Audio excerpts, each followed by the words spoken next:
Olá, eu sou Guilherme Oss e você está no canal Palestras Espirituais.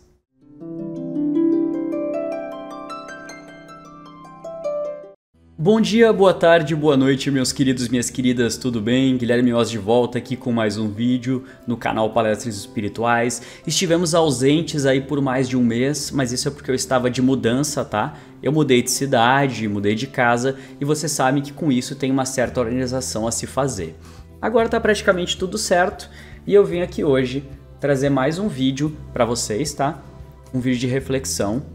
E nesse vídeo de hoje eu quero falar sobre um assunto que quando eu postava no outro canal as palestras eu já falei sobre ele. Acho que faz uns 3 ou 4 anos mais ou menos. Que é uma pergunta que eu recebo muito das pessoas que não possuem ainda uma crença espiritual. Ateus ou agnósticos me perguntam muito isso e eu tenho muito prazer em conversar e refletir sobre isso com as pessoas, né? E a pergunta é: se Deus é bom, por que existe sofrimento? Vocês já pararam para pensar sobre isso? Se Deus é todo amor, justiça, bondade, se Deus ama todas as suas criaturas, né? Se esse universo é governado por uma força que só emana amor, por que existe tanto sofrimento? Vocês já se perguntaram sobre isso? Essa é uma das perguntas que muitas religiões acabam não conseguindo responder e muitas vezes as religiões elas fogem dessa pergunta. É muito comum nós encontrarmos nas crenças, independente da origem delas, tá? A resposta de que são os segredos de Deus, são os mistérios da fé e nós somos humanos e nós não temos condições de entender a vontade do divino. E isso é uma resposta que para muitas pessoas é correta e ela sacia, digamos, a pessoa fica satisfeita com ela. Mas hoje eu gostaria de dar um pequeno ponto de vista baseado em inúmeras leituras de livros que eu já fiz, né, de mais de uma só doutrina, de por que existe o sofrimento. Por que o sofrimento existe e qual é a função dele, né? É bem interessante a gente pensar sobre isso. Porque eu já falei no meu canal, em outro vídeo, que existem pessoas que têm pontos de partida na vida muito mais difíceis e com muito mais sofrimento que os outros. Tem pessoas que nascem na pobreza, tem pessoas que nascem com doenças que causam dor o dia todo, pessoas que portam algum tipo de necessidade especial, né? Pessoas que por acaso não têm uma perna, não têm um braço, não têm a visão, não têm a audição. Existem pessoas que nascem com pais que são violentos, nascem meio a drogas. E existem também outros tipos de sofrimento que eu tenho certeza que você que está me assistindo vai se identificar. Tem pessoas que são traídas por namorado, namorada, marido, esposa. Tem pessoas que daqui a pouco sofrerão um acidente e tiveram alguma limitação.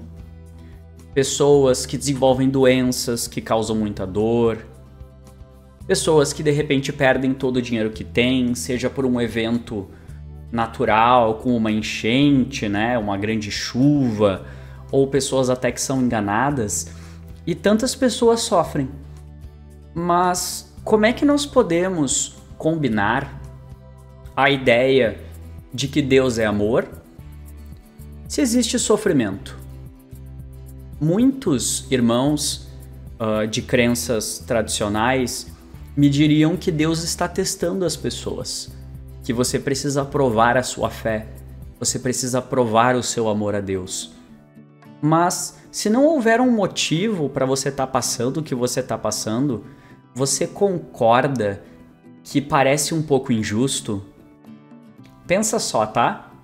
Vamos pensar no ambiente de escola. Você não fez nada, tá? Você não fez nada errado. E aí, de repente, o professor tira a nota de você. Ou ele te manda para casa. Ele te dá uma expulsão. Se não tiver um motivo para isso, eu tenho certeza que você ficaria chateado, né? Você ficaria, na verdade, um pouco revoltado, perguntando por que eu estou sendo punido por algo que eu não fiz. Isso é um sentimento muito natural. E esse é um dos principais questionamentos que trazem a descrença de qualquer ponto espiritual. Porque as pessoas sofrem e elas não entendem por que elas sofrem. Elas enfrentam problemas e elas não entendem por que elas têm problemas.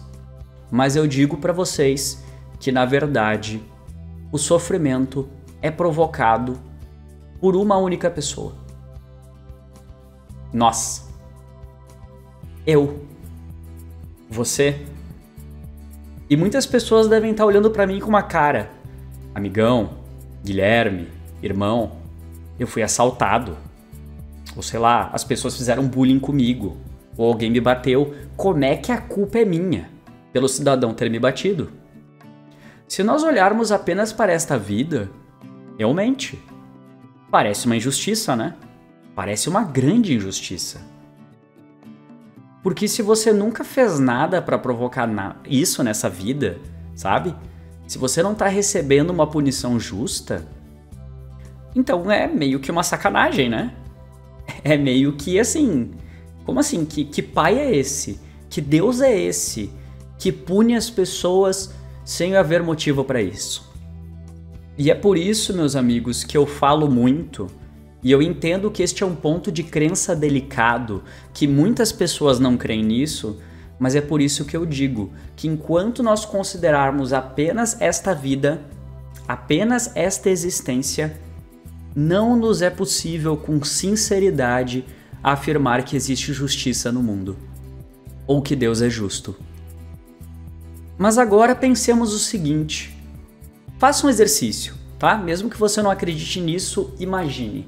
Pensa que nós não temos só uma vida, nós temos várias, tá? Então hoje eu sou o Guilherme, correto? Hoje eu sou o Guilherme, hoje eu estou aqui e eu estudei jornalismo, eu faço psicologia, eu trabalho com redes sociais e vamos dizer assim, eu nunca roubei ninguém, eu nunca bati ninguém, eu nunca maltratei ninguém, vamos dizer que seja isso. E aí, na verdade, acontece que na vida anterior eu fui um ladrão, eu fui um assassino, eu fui corrupto, a minha palavra destruiu a vida de outras pessoas, eu enganei, eu roubei, eu machuquei, eu fui egoísta, eu fui uma pessoa ruim, né, pelos termos. Só que, basicamente, quando eu tinha 30 anos, aconteceu alguma coisa, não sei, eu sofri um acidente, eu tive uma doença do nada, ou até mesmo eu acabei, infelizmente, tirando minha própria vida. E aí eu não tive tempo de pagar pelo que eu fiz, concorda? Porque a ideia de justiça é que as pessoas tenham que responder pelo que elas fazem. E não existe justiça mais correta do que aquela que fala da mesma moeda. Então, assim, eu roubei alguém, é natural que a punição é que eu passe por esse sofrimento. Eu machuquei alguém, eu serei machucado. Isto é um equilíbrio de justiça, né? Não fica dois pesos, duas medidas. Eu plantei uma coisa, eu colhi uma coisa. E pra onde é que vai, galera, todos esses atos ruins que eu fiz? Na última vida, eu posso ter sido uma pessoa horrorosa, tá? Um crápula, um ser ruim. E aí nessa, talvez por eu ter nascido numa família certa, eu ter tido as oportunidades de estudo, eu ter tido nenhum problema físico, nenhum problema mental, eu sou uma pessoa considerada boa pela sociedade. É justo que todo o mal que eu pratiquei seja apagado? Seria justo com a vítima se aquele que agrediu não respondesse pelos seus atos? Eu diria que não seria justo. Não haveria justiça. Essa pessoa fez algo ruim, ela vai colher o resultado dessa ação. Só que muitas vezes, galera, a justiça de Deus, ela não é instantânea. Ela não é rápida como nós pensamos. Ela não acontece do dia para a noite. Deus é tão bom, escuta o que eu vou dizer. Deus é tão bom que Ele espera que os seus filhos estejam preparados para enfrentar as consequências. Porque talvez, na minha vida anterior, eu não suportaria o peso da ação que eu fiz. Mas agora, mais fortalecido, eu tenho condições de responder pelo ato. Isso não quer dizer que Deus apoia a impunidade na mesma vida. Não, porque todas as pessoas que praticam o mal, sem falta, inevitavelmente, passam por situações miseráveis durante as suas vidas. Todas elas. Pense na pessoa que praticou mais o mal que você conhece na sua vida. E você acredita que ela nunca foi punida, que ela escapou da justiça. Tenha a certeza que a infelicidade que visitou essa pessoa, na saúde, na mente, no coração, na família, ela foi proporcional ao mal que essa pessoa fez. Essa pessoa acaba sozinha, doente, presa aos seus remorsos. Mas Deus é tão bom que Ele dá chance às suas criaturas. Ele dá chance aos seus filhos. E a chance é retornar para a terra e tentar fazer diferente. No lugar de praticar o mal, Ele coloca a seguinte situação: você vai sofrer aquilo que você provocou. Porém, eu lhe darei a oportunidade de fazer diferente. E não pagar o mal com o mal. E não buscar a vingança pelas coisas que os outros fazem. Em não jogar a toalha, em não desistir, em persistir e seguir em frente. E aí a gente percebe que, na verdade, Deus não pune ninguém.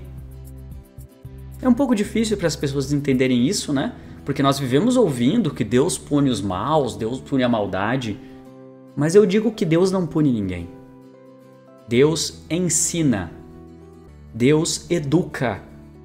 As situações difíceis da vida são para que nós possamos aprender a agir diferente. Todo o sofrimento que chega até você é uma oportunidade de crescimento e de aprendizado. Mas entendam bem, isto não quer dizer que a pessoa que fez mal a você não é culpada, pois ela é culpada sim. Você só não sofreu uma injustiça, porque você está colhendo o que você plantou. Porém, a pessoa que te fez mal, ela contraiu uma dívida. E assim como você está pagando agora, esta pessoa pagará no futuro. Muitas pessoas, infelizmente, enfrentam provas difíceis durante as vidas, durante a sua vida, e elas escolhem reclamar. Elas passam o tempo inteiro reclamando. Minha vida é ruim, minha vida é difícil, ninguém me ajuda, Deus não olha pra baixo, eu sou bonzinho, eu só me ferro. Aí a pessoa começa a pensar, você é ruim também, você é malvado, você é esperto, como a pessoa fala, né? E aí essa pessoa perde todo o benefício da prova. Perde todo o fruto pelo que ela estava enfrentando. Então, quando a vida te trouxer uma dificuldade, quando a vida te trouxer um sofrimento, busque pensar o que eu posso fazer para diminuir este sofrimento. O que está ao meu alcance sofrer menos, não aumentar o sofrimento. Existe uma cláusula, um ponto nas leis de Deus que diz o seguinte: resgatada a falta, não é mais necessária a prova. Limpado o que nós chamamos de pecado, ou seja, modificado a sua atitude, você não precisa mais sofrer. Porque Deus não é sádico. Deus não é um ser sanguinário que quer ver os seus filhos sofrendo. Deus é amor. Mas Ele também é justiça. E para que exista amor, é necessário existir justiça. Se você ainda não concorda comigo, pense na educação que um pai dá aos filhos. Que pai é o mais adequado? Aquele que faz tudo o que o filho quer e jamais repreende, jamais fala não, isso você não vai fazer ou isso está errado? Ou seja, o certo é o pai que simplesmente deixa o filho se criar? Ou é o pai que ensina o certo e o errado? O pai que ajuda o seu filho a se tornar uma pessoa melhor no futuro? Qual é melhor? O pai ausente ou o pai que educa? Para mim é o pai que educa. Bem-vindos, este é Deus. E as leis de Deus são perfeitas. Sempre que você pensar que a sua vida é uma injustiça, entenda que existe um motivo anterior para isso acontecer. E mesmo que você não queira pensar que existe um motivo anterior, vira a chave. Entenda, o sofrimento que eu estou passando agora vai demorar mais ou menos dependendo da minha resposta, dependendo do que eu fizer. Você tem o direito, você tem o livre-arbítrio de ficar no mesmo lugar reclamando, chorando e botando a culpa nas outras pessoas pelo que acontece na sua vida. Você pode fazer isso. Deus te deu liberdade de escolha. E Ele é tão bom que Ele te permite fazer isso se você quiser. Porém, se você for capaz de pensar, tudo bem, a minha vida é triste, tudo bem, essa pessoa me fez mal. Sei lá, meus pais me abandonaram, minha namorada me abandonou, meu chefe me tirou o emprego, alguém me enganou, alguém me passou a perna. Se você puder estar nessa situação e pensar, o que eu posso fazer agora? Ao invés de ficar só reclamando, parado e acusando o mundo que é injusto, que o mundo está contra você, aí você evolui. E adivinha, quanto mais você faz isso, quando mais você toma as decisões e anda com as próprias pernas, mais Deus abre as portas na sua vida. Existe uma frase muito importante que eu ouvi uma vez de um religioso que dizia o seguinte: se Deus não dá o que você está pedindo, é porque não é disso que você precisa. Eu vou repetir. Se Deus não atende a sua oração, é porque nesse momento não é disso que você precisa. Assim como um pai às vezes escuta um filho dizer que ele quer comer só chocolate durante o dia todo, em todas as refeições, e o pai diz não, Deus muitas vezes escuta os nossos pedidos e Ele sabe que atender esses pedidos não seria bom para nós. Nós ficaremos acomodados, nós estaremos preguiçosos, arrogantes, egoístas e pararíamos de buscar crescer e fazer o bem. Então, entenda isso. Por que existe sofrimento no mundo? Porque nós colhemos o que nós plantamos. Só que muitas pessoas não entendem esse conceito. Você plantou feijão, tá? Mas feijão não cresce de um dia para o outro, correto? Você planta e demora um tempo para ele florescer, né? E você poder colher feijão depois dessa semente. Da mesma forma, os seus atos muitas vezes demoram para dar frutos. Só que tem muita gente no mundo plantando feijão e querendo colher milho. Tem muita gente plantando feijão e querendo colher milho. Tem muita gente fazendo atos ruins contra os outros, sendo preguiçoso, sendo egoísta, sendo arrogante e querendo que Deus lhe dê felicidade. Não vai acontecer. Você plantou feijão, você vai colher feijão. E pode ser que você não pode mudar o que você plantou até agora. Se você plantou feijão, vai crescer feijão.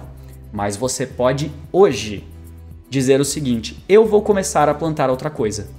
Eu vou plantar milho, eu vou plantar batata, eu vou plantar maçã, vou plantar banana, vou plantar alguma coisa desse estilo, né? Uma coisa diferente. E a partir daí, você começa a parar de fazer karma, ou seja, fazer contas para pagar no futuro, e você começa a investir no seu futuro, espiritualmente falando. Tem um professor meu que me dizia sempre o seguinte: Guilherme, não plante vento para que no futuro você tenha que colher tempestade. O que ele me dizia: não faça o mal agora. Não seja egoísta, não seja arrogante, não seja invejoso, não seja vingativo, para que no futuro todos esses sentimentos não voltem para você. Então, muitas doutrinas falam sobre isso. E aí é que está a justiça de Deus. E você, que está numa prova muito difícil, num sofrimento, entenda o seguinte: ao lado de uma grande prova, Deus sempre coloca uma grande consolação. Ele nunca abandona seus filhos. a sua vida pode estar horrível. Se você abrir os olhos, a oportunidade aparece. Se você acha que você é sozinho no mundo, ninguém te ama, ninguém se importa com você, vai ter sempre alguém. Um vô, uma avó, um tio, uma tia, um sobrinho, um vizinho, um colega de trabalho, um colega de escola. Alguém vai estar lá para você. Mas para isso, você tem que parar de botar a culpa no mundo e parar de achar que você é o ser mais infeliz do mundo. Se você for capaz de levantar a cabeça, você vai ver as oportunidades e aí você sai do buraco. E aí se completa a justiça de Deus. Deus te dá a prova na mão, te dá o teste, para que você mesmo seja o responsável pela sua vitória. Deus não te dá o prêmio na mão, Ele não te dá o troféu na mão. Ele te dá as ferramentas para que você conquiste o ouro, para que você ganhe o campeonato. Entende? E isso é uma beleza porque traz uma felicidade muito grande.